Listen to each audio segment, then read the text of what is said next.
So here we are, the math calendar week 23, February the 1st, Monday. In this problem, first problem, it says explain how many times you would move the decimal point and in which direction to solve each problem. Well, we're going to be using Mr. Dole for this, so we're going to write Mr. and then DL. And the reason why we do that is because we have a power of 10. We are multiplying, so we're going to use the Mr. part. And that tells us we're going to be moving the decimal point to the right, but how many times? The exponent tells us how many times that we're going to move it to the right. So we're going to move it to the right 3 times. And if we actually prove this, then we could do it. You would start with the number 5. And when the decimal isn't inside, it's on the right. And you have to jump it, a second jump, and a third jump. And we annex zeros in there. So then your answer would be 5,000. But all they asked you to do was tell us how, in which direction and how many times you would move the decimal. So now let's go to the next one. So this one is dealing with division. And so we're going to be doing the dole part, or divide left. How many times do you move it to the left? The exponent tells us. Because 10 squared is the same thing as 10 times 10. And here it would be 10 divided by 10, because you'd be moving it back and back again. So we're going to move it to the left 2 times. If we're going to actually work this problem out, you start with 840. The decimal point is at the end. You're going to move to the left 2 times, 1 jump, 2 jumps. So my answer is 8 and 4. You could have 8 and 40 or 8 and 4/10. Either way, both of those would be correct. Okay, let's look at this next word problem. It is dealing with Miss Letcher. She mixed 2 liquids for a science experiment. One container held 7/8 cup and another held 9/10 of a cup. What is the total amount of the mixture? So we know that what we're going to have to do here is we're going to have to find like denominators. We have 7/8 plus 9/10. Now, some of you are going to want to use 80ths. If you go up that far, it just makes the number larger. But the whole thing is that we're trying to keep our numbers low. So if you'll think about your multiples of 10, and I'll just write these up here because you can see them, 10, 20, 30, 40.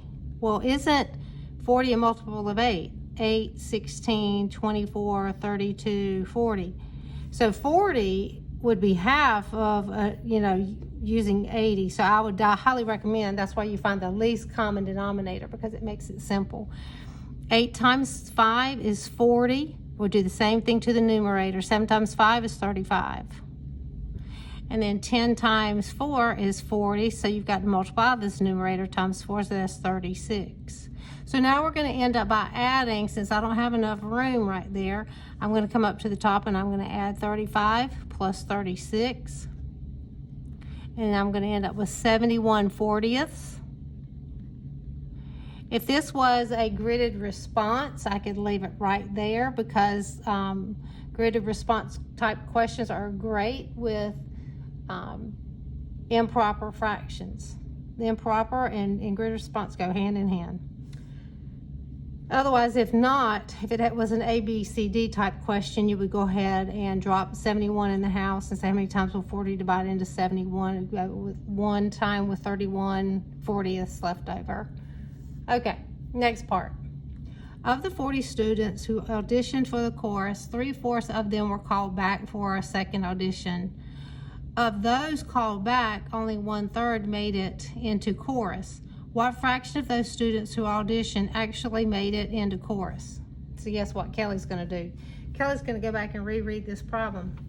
Of the 40 students who auditioned for the chorus, 3/4 of them came back. Okay, so 3/4, we're going to first of all find we'll do it up here, 3/4 of 40. And it's like 40 over 1, and this is multiply across, so then you have 120 over 4. If you simplify that, which you would need to in this problem, it equals 30. Okay? Now, Of those called back, these 30 are the ones who are called back. Of those called back, 1/3 of those 30 made it. So I'm putting the of, remember that is, of means to multiply. So now we end up with 30 over 3. And we'll divide, how many 3's go into 30? That's 10. Only 10 actually made it into the chorus. Next problem, Miss Allen used the expression 20 minus 10 minus 3 times 2 to find how much change she would receive. How much change should you receive? I'm going to find me a space down below. And as I'm writing this, I'm seeing I have mixed operations. So I have to have an order. I'm going to follow the order of operations. I don't see any parentheses. I don't see any exponents, but I do see some multiplication. The multiplication and division would come next, but we only see multiplication, so we do this first. And then we bring down what we have not used. Okay, now we're going to look, and we have subtraction on both of these, so we're just going to work left to right. So 20 minus 10 is 10. 10 minus 6 equals 4. Last problem, Kelly uses 30 inches of ribbon to make 1 bow. How many feet of ribbon are needed to make 10 bows? So I'm going to go ahead and multiply 10 times 30 inches. And you know what we could do? We could do a quick way. And 1 times 3 is 3. So we need 30 inches. But then you want to find out, 300 inches, and you want to turn those into blank feet. Okay, so now what do? You know the small, you're trying to find the big. Small to big, small to big, small to big, divide. 300 drops in the house, and you're dividing it by how many inches are in a foot? 12. 12 will go into 30 how many times? 2, because this is 24. And if I subtract, I end up with 60. How many 12s will go into 60? 5, exactly 5, because 5 times 12 is 60. So that's my answer. I'd need 25 feet. All right, hope this is starting to make sense for you.